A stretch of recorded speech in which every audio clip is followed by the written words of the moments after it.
नमस्कार, आप देख रहे हैं न्यूज़ वन इंडिया। मैं हूं आपके साथ पंकज यादव। करते हैं बुलेटिन की शुरुआत बड़ी खबर के साथ। तो सोनिया गांधी प्राण प्रतिष्ठा में नहीं होंगी शामिल।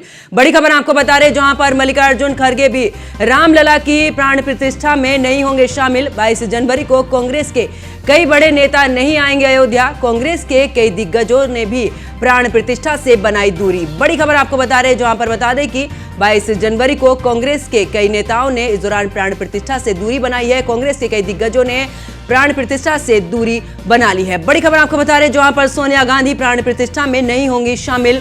और साथ ही आपको जानकारी दे दें कि मल्लिकार्जुन खड़गे भी रामलला की प्राण प्रतिष्ठा में नहीं होंगे शामिल। इसी के साथ आपको यह भी बता दें कि 22 जनवरी को कांग्रेस के कई बड़े नेता नहीं आएंगे अयोध्या।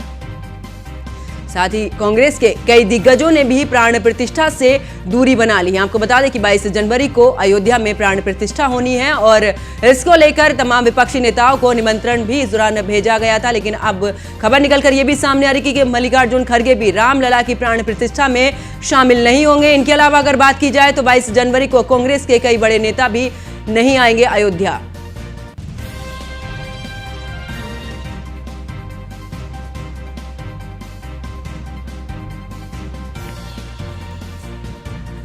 तो सोनिया गांधी प्राण प्रतिष्ठा में नहीं होंगी शामिल। इनके अलावा अगर बात करें तो मल्लिकार्जुन खड़गे भी रामलला की प्राण प्रतिष्ठा में नहीं शामिल होंगे।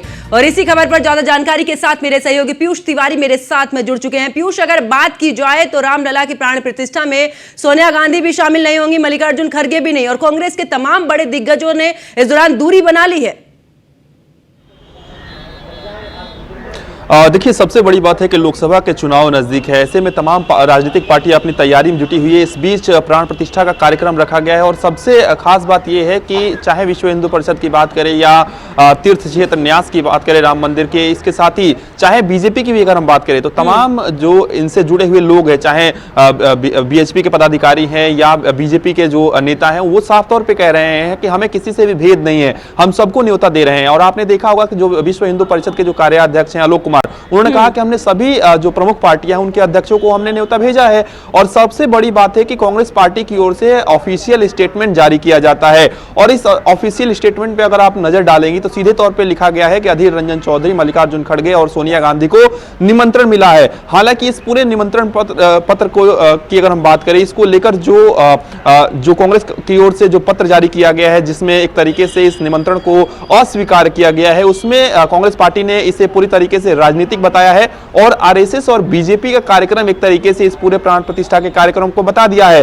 हालांकि जब भी बीजेपी के नेताओं से बात करने की कोशिश की जा रही है, और आपने अभी बीजेपी सांसद मनोज तिवारी को भी सुना, उन्होंने कहा कि प्रभु श्री राम सबको बुला रहे हैं, जिनको इच्छा है वो जा रहा है, जिनको इच्छा नहीं है, जिनको प्रभु श्री राम से लगाव नहीं है, वो नहीं जा रहा है। और निश्चित रूप से अब देखने वाली बात होगी कि कांग्रेस पार्टी पर इसका क्या कुछ असर 2024 के लोकसभा चुनाव पर भी कहीं ना कहीं पड़ने वाला है। और सबसे बड़ी बात है कि तमाम जो राजनीतिक दल है, खासतौर पे इंडिया अलायंस की बात करें, उनके तमाम नेताओं के बयान भी आपने सुने होंगे। हाल फिलहाल में तेजस्वी यादव के भी आपने बयान सुना होगा कि मंदिर वहां बन रहा है, इतने में क्या बन जाता, अस्पताल बन जाता, तमाम तरीके की बातें इन नेताओं की ओर से आ रही है।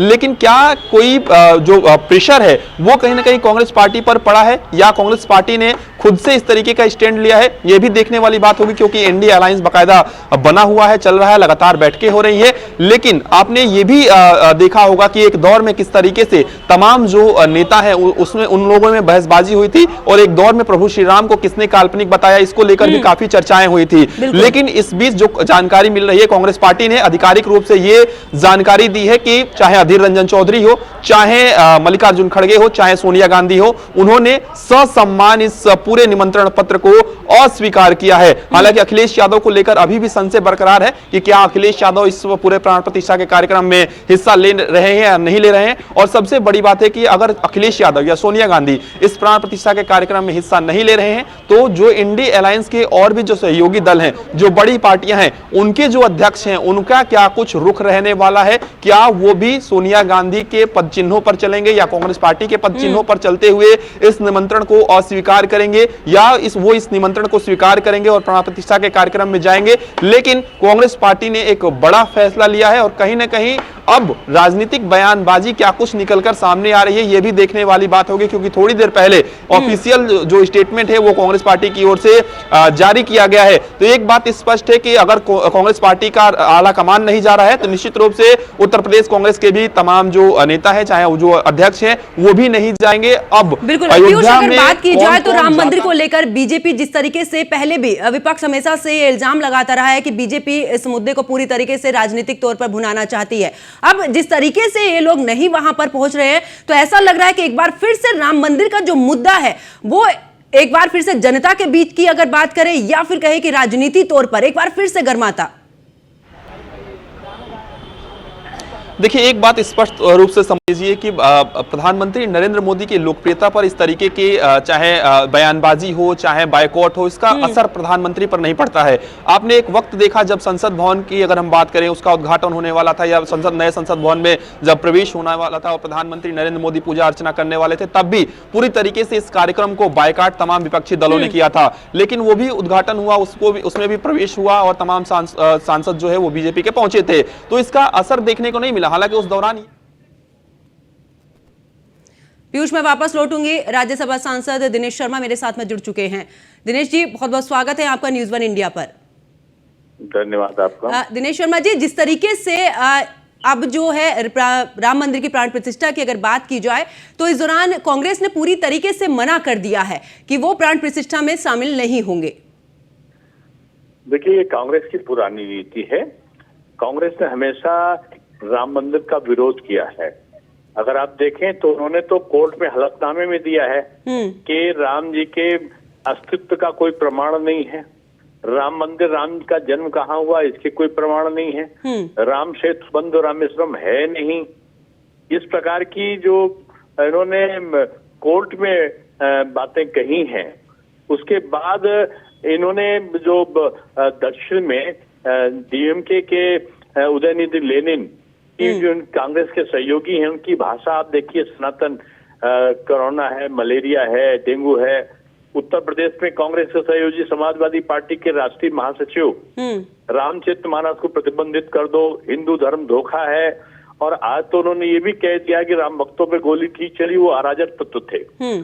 जो मानसिकता है कि वो राम भक्तों को, निहत्थे राम भक्तों को, जो राम जी की जय बोल रहे हो, जो राम जी का भजन कर रहे हो, जिनको गोली मारी गई हो, उनको जो अराजक कहते हैं, उनकी दोस्ती करने वालों से इसके अलावा कोई उम्मीद नहीं की जा सकती थी। आज पूरा देश आह्लादित है कि उनके आराध्य राम लला 550 साल के बाद अपने जन्म स्थान पर विराजमान होने वाले हैं।